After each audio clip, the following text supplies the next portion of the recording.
The Orlando Magic's roster is essentially full for training camp.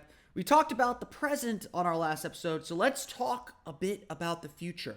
The stage of development the Magic are at and what opportunities lay before them. It's time to talk Magic basketball here on today's episode of Locked On Magic. You are Locked On Magic, your daily Orlando Magic podcast, part of the Locked On Podcast Network, your team every day.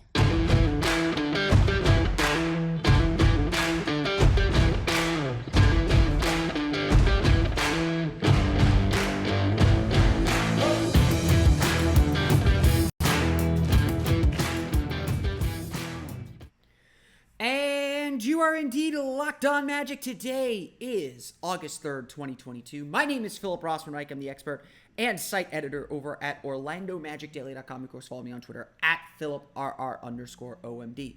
On today's episode of Locked On Magic, we're going to talk a little about the roster situation as the Orlando Magic appear set to completely fill their roster before training camp. So no more talking of signings, none of that stuff. It's pretty much all done.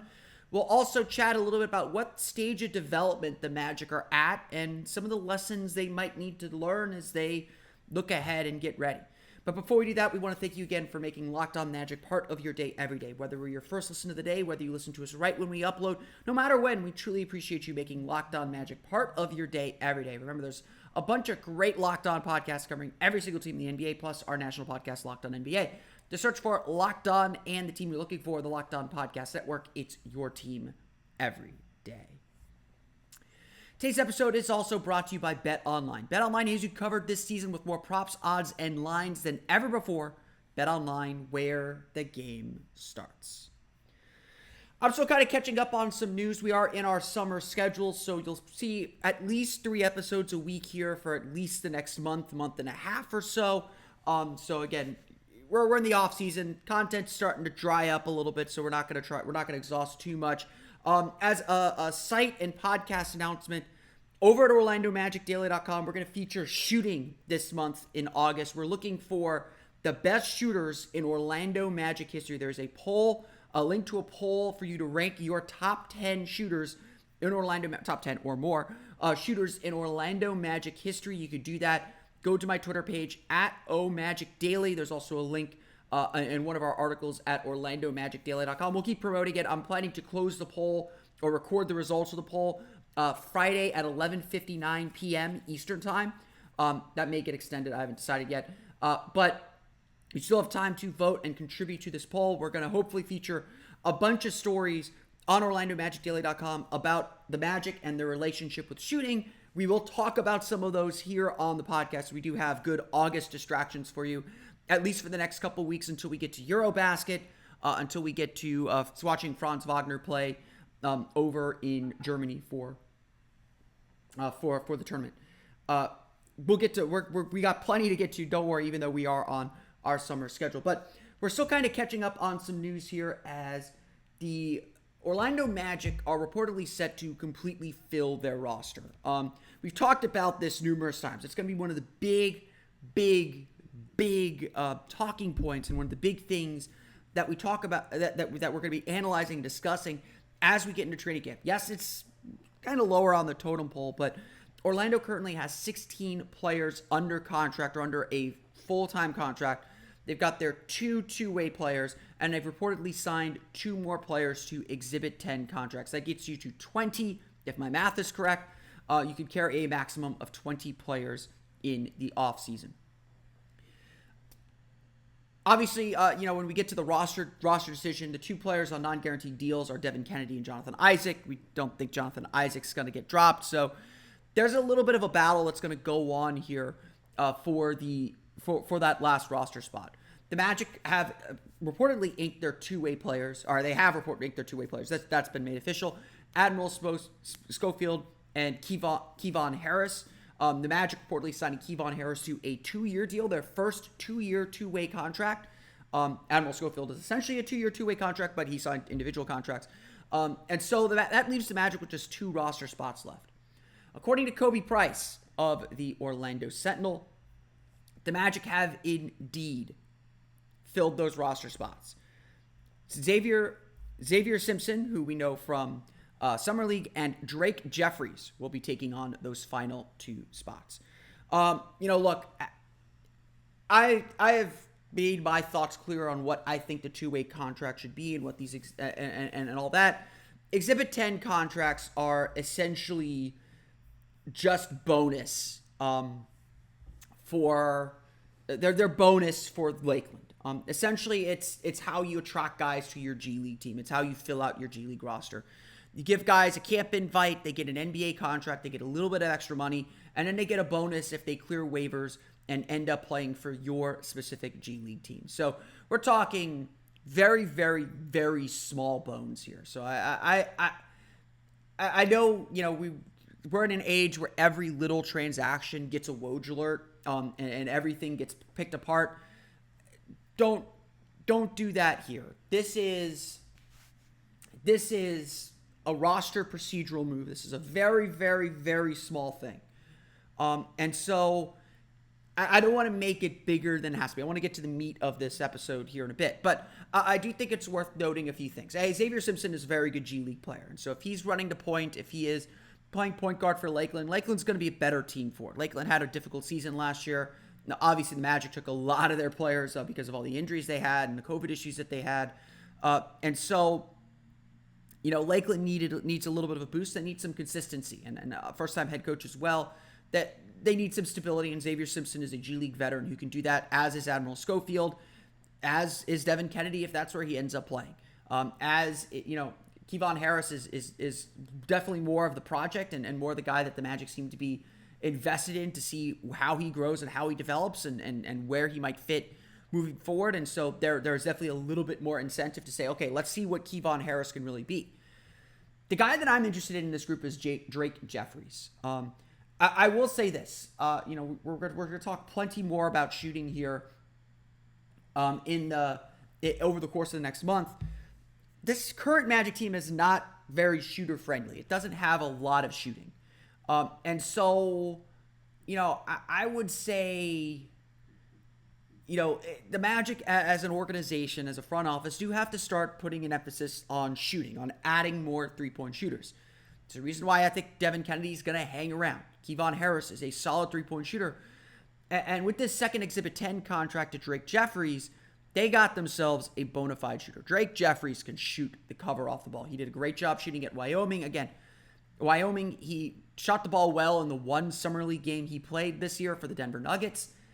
This is a guy who is known as a shooter. He's got good size at 6'5", to defend multiple positions. The question I think that's been lingering about Drake Jeffries is, can he do it at a high level? He just hasn't had a lot of high-level reps. And so playing in Lakeland is a good place for him to kind of get those reps and see, okay, let's see what this guy can do. Now, again, Exhibit 10 contract. Often what teams will do is midway through training camp, midway through the preseason, they will cut their Exhibit 10 guys and add new Exhibit 10 guys, or cut some guys before the last preseason game and add a bunch of Exhibit 10 guys, because this is extra money, this is extra resources for your G League team.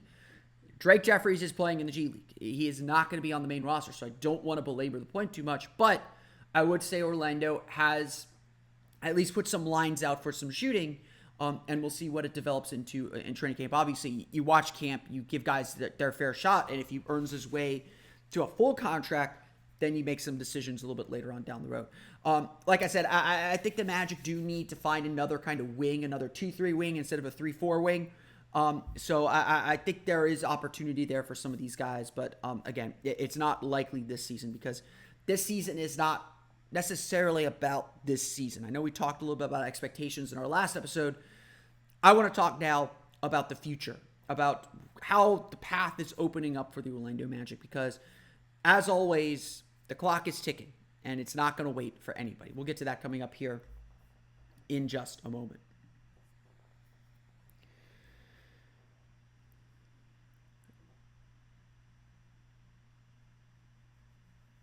Waiting for my copy to load here. But first, a quick word from BetOnline.net. BetOnline.net is the fastest and easiest way to check in on all your betting needs. Find all your favorite sports and events at the #1 online source for odds, lines, and games.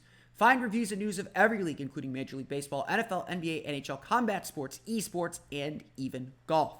I know they got over-unders posted for rookies. Paolo Banchero, last I checked, was over-under 17.5 points per game. Over-under 8.5 rebounds per game.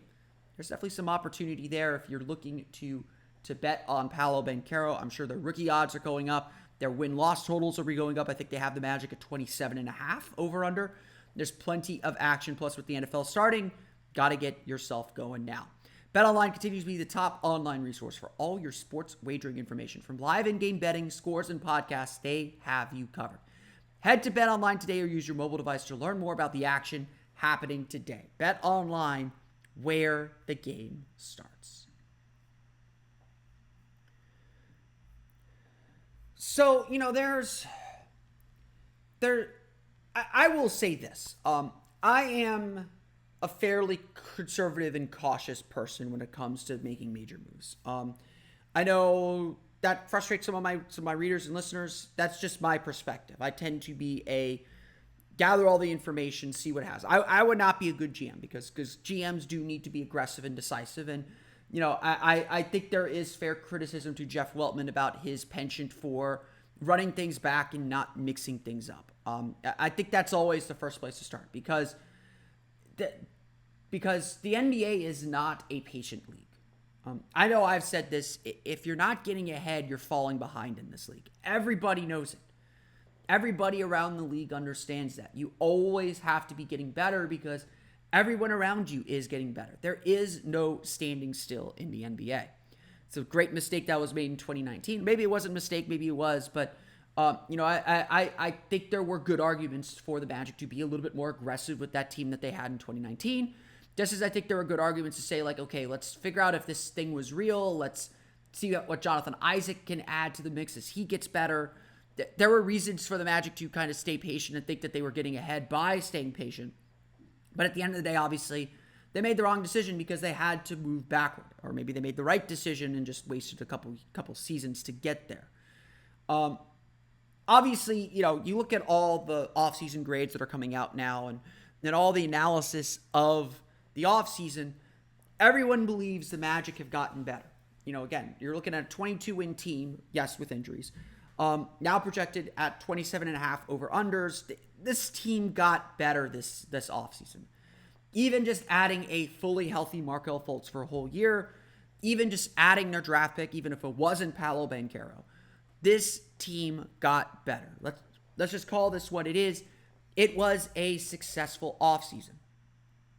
I think the Magic did a really good job.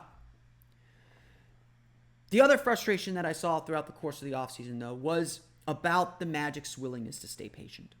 I was personally surprised the Magic were able to re-sign Mo Bamba. I was surprised they were able to get Gary Harris back. But at the end of the day, Orlando was bringing back the same roster that they had last year. Yes, they're adding Paolo Banchero.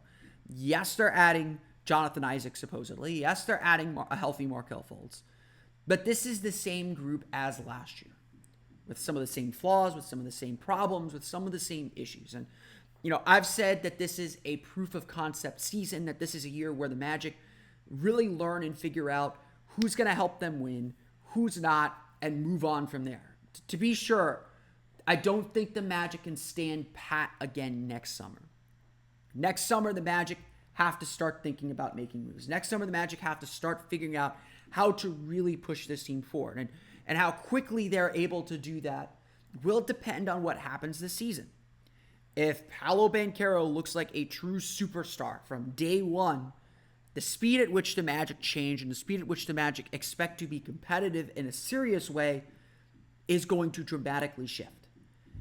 If, they hit my moderate expectations, I temper my expectations a lot.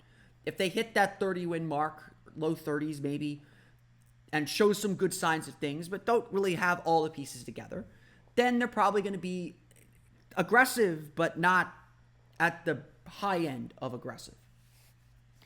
If there's one thing we can say about what the Magic have done this offseason is they have kept all options open. The Orlando Magic have put themselves in a really, really good position contract-wise. Orlando was one of the few teams this season that had cap room, and they essentially rolled it all over by our friends at Spotrac to have the Magic with anywhere between $20 and $30 million of cap room, depending on how much the salary cap increases next year. You look at the structure of the Magic's salary, you look at the Magic's contracts, they only have one player on their books on a fully guaranteed deal beyond 2024. And that's Wendell Carter, who signed a front-loaded deal at last summer. This is the first year of that deal. Markelle Fultz has 2 more years left on his deal. Jonathan Isaac has 3 years left on his deal, but all 3 are fully non-guaranteed. Essentially, what the Magic have done, in addition to having their own draft picks, in addition to having the Chicago Bulls pick, the Denver Nuggets pick in 2025, what the Magic have done is they have put themselves in position to do anything they want to do. As several fans have pointed out and several fans have argued, the Magic could easily put together a strong offer for Donovan Mitchell right now. They very easily could. Between all the draft picks they have, between all the young players they have, they could put together a very competitive offer. Some might be asking, why aren't the Magic doing this? Well, some of it might be because, as good as Donovan Mitchell is, they don't see Donovan Mitchell as lifting this team into championship contention. Because at the end of the day, that's what matters. I would argue, and maybe some people would disagree with me, but I would argue the superstar trade is the last piece of the puzzle. You have to kind of know what's on the box before you do that. But I would also say that, yes, it is good that we can have this conversation. Yes, it is good because Orlando can do all of these things. Essentially, Orlando has until the summer of 2024 to make its move. They have 2 summers to figure things out. Because in that summer, Franz Wagner becomes a free agent. Paolo Banchero will become extension eligible in that summer, if I'm not mistaken. They have some time. But that time's going to run out very, very quickly. And that's why this is such an important season. Like I said, it is a proof of concept season. It is a season where the Magic are going to learn exactly what they have and exactly how to build around it. And that's going to be the real challenge. That's going to be the real test for this team. Because they do have to show something so that they understand the pace at which they should grow, and more importantly, who they should target when that player comes on the market. I've seen a lot of people argue that there will not be another player like Donovan Mitchell that comes on the market, a 25-year-old on a 4-year with 3 years or 4 years guaranteed left on his deal, and that's a really good point. That is a compelling argument to go after him and say, let's just go all in. We believe that much in Paolo Banchero. But I also believe that this team organizationally is not ready to win at the level that a Donovan Mitchell would expect. And that's why they need to win a little bit first. That's why they need to get some wins under their belt, show that proof of concept. That's my theory. That's my argument here. Maybe they are. Maybe Paolo Banchero is that guy and they're ready to move much quicker than we all anticipate. But what the point is the Magic are able to make these moves. And they're making these moves at an interesting time. I think it is important to put this in the larger context of the NBA. The new collective bargaining agreement comes up in at the end of the 2024 season. So that big summer that the Magic are expected to have a little bit of money. The Magic can have money anytime they want, but that summer the Magic are expected to have to spend a little bit of money to keep Franz Wagner. The Magic, or the league, is going to become awash in cash. There's going to be some new rules. There's going to be a whole bunch of different things. And Paolo Banchero is going to negotiate his extension under those rules. Additionally, the NBA is expected to come into a lot of money in 2025. In 2025, the NBA is expected to sign a new TV deal. It is expected to be much bigger than the current one they have, even with the current TV landscape. That's going to bring a lot of money into the league, and that's going to change a lot of the calculus and a lot of the math when it comes to the salary cap and what the Magic can spend. Orlando can already be a heavy spender. They can do whatever they want. But now they got to be patient. Now they got to pick the right moment. But unfortunately, that clock is ticking. There may not be a right moment. There may not be the perfect situation. And again, that puts the pressure on the season, this 2023 season and this 2024 season, for the Magic to know and understand exactly how they need to build. and who they need to build with.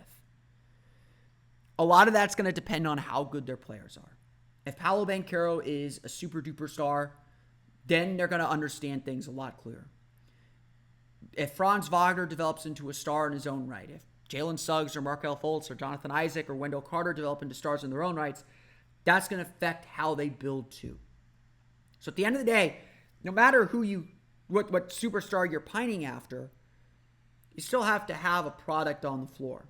You still have to be able to play well on the floor. You still have to have something to offer on the floor. And that's, again, why the season's important. Because this is where the Magic show who they are on the floor and what direction they need to build.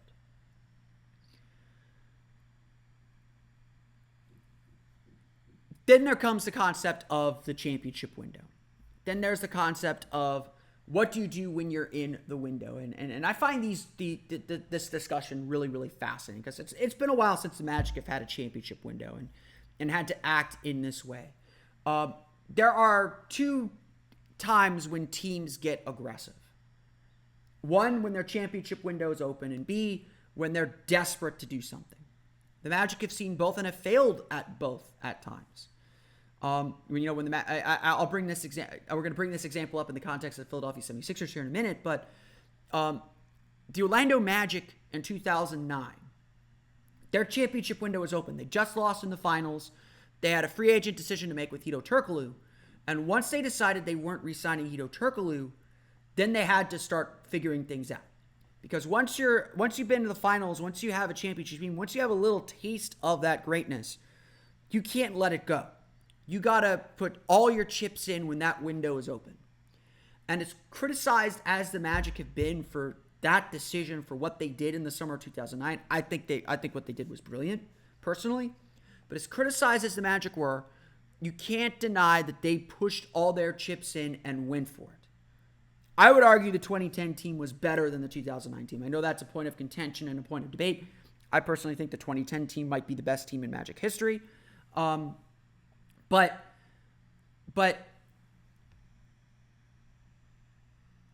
the point is, when your championship window is open, you push your chips in. And that's really the point of strength when you do that. Your draft picks don't matter. Your role players don't matter because you could get mercenaries, you could get guys on low contracts. All that stuff doesn't matter. And obviously 2009 and 2010, very different atmosphere and climate than it is now. I think the mercenary market is much more developed and clearer now than it was 10 years ago. What the Magic did that summer in 2009 was exactly what you do when your championship window's open. They were losing Hedo Turkoglu. They didn't want to pay him a 4-year deal. They signed Vince. They trade for Vince Carter. They get Ryan Anderson, a really underrated part of that deal. As much as people hated seeing Courtney Lee leave, and again, Courtney Lee was good friends with Dwight Howard. We could debate whether that move was worth it, but you go get Vince Carter, a superstar player that can help with one of the big weaknesses on the team. They needed a guy, especially if they're losing Hedo Turkoglu, who could create a shot off the dribble late in games. They go out and match restricted free agent offers on Marcin Gortat and JJ Redick. They go out and they sign Brandon Bass while they're waiting on the Marcin Gortat on the Mavericks offer sheet for Marcin Gortat. That is a quirk in the collective bargaining agreement that has been corrected. So the Magic would not have been able to do that today. The Magic went for it. They went and got more. They went deeper into the luxury tax than they have ever been because their championship window was open and they were not going to let it close. Not until they got desperate. This is where the scared money don't make money that Billy Napier up in Gainesville is telling his team right now. The Magic got scared. Regardless of what happened in December 2010, Orlando made a weak move, and that closed their championship window. They went out and traded essentially all their assets. Michael Petrus, Marcin Gortat, Vince Carter. They traded all those assets, all their available assets for trade for Jason Richardson, Hedo Turkoglu, and Earl Clark. That closed the championship window. The Rashard Lewis-Gilbert Arena swap, not as egregious. I didn't agree with that move either. It was banking on Arenas being what he was, and he wasn't that anymore. If Arenas were, that would have been a fantastic deal. But also Arenas just didn't get along with Stan Van Gundy. That's well documented. But essentially, the Magic got scared. Their championship window was open. They were scared it was closing. And whatever moved them to make those deals in December, it was the wrong deal and eventually paved the road for Dwight Howard to leave, for them to lose their championship player. We're coming up next Wednesday is the 10-year anniversary of the Dwight Howard trade. It was a long and winding road to get there. But this is the point that I'm trying to make then. If the Magic had been aggressive and said, okay, yes, there's a problem here. This roster doesn't work. We've got to stay in the game. But this was Otis Smith's greatest weakness as a GM. As good as he did in the summer of 2009, his weakness was always that he never made the aggressive move. He was never the go-getter. And honestly, this is a fair criticism again of Jeff Weltman and something we will see how he reacts when the Magic do get into a position of power where they can start buying and trying to find guys to add to their roster instead of just kind of taking what they can give as they're selling off their players. If Otis Smith reportedly was balked at trading Jameer Nelson to go get Chris Paul that summer. After failing in 2010, as good as Jameer Nelson was and important as Jameer Nelson was throughout the playoffs, one of the great Magic playoff series against the Charlotte Bobcats in the first round, killed the Atlanta Hawks in the second round, was instrumental in keeping the Celtics series alive. He won Game 4 in overtime to keep that series alive and force that Game 5 back on Orlando. Chris Paul is Chris Paul. And, again, there's plenty of reports and rumors going around that Paul balked at playing with Stan Van Gundy. Dwight Howard wasn't super popular, so it's tough to convince other stars to come play with him. The Magic missed that opportunity. As I like to point out, no one makes trades in December. So my thought is that there was something that necessitated an immediate trade that put the Magic in a position of weakness as they looked for trades. That if the Magic would have held on for 2 more months, then Carmelo Anthony came on the market and Darren Williams came on the market. And it's not to say that the Magic had better offers than what New Jersey and New York offered them, and not to say that those guys wouldn't have ended up there anyway, but Orlando had traded all their assets and they were suddenly out of the running for superstar players that would have kept the Magic's championship window open. Again, remember, Darren Williams was considered one of the best point guards in the league at the time of that trade. This is all to say then, again, the Magic are not at this step. And this is what the Philadelphia 76ers did so well last year. They knew they had a lost season. They know their championship window's open with Joel Embiid playing at MVP levels. They went for it. They went out and got James Harden. They didn't care the cost. It cost them Seth Curry, Andre Drummond, and Ben Simmons, plus two first-round draft picks.